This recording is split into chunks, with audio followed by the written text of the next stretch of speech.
يعني خلاص مش هتعاملوني وحش تاني لأ.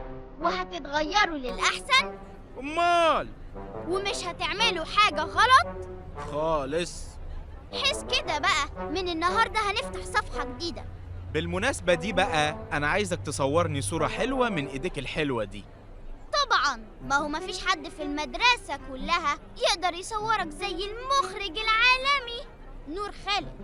بس قبل الصورة بقى، فين الهدية اللي وعدتوني بيها؟ طبعا يا صغير. يا نور يا نور، الهدية هتبقى معاك. ما تقلقش ما تقلقش يا نور، النهاردة وإحنا مروحين الهدية هتبقى معاك. خلاص، حلو قوي، يلا بينا عشان أصورك أحلى صورة.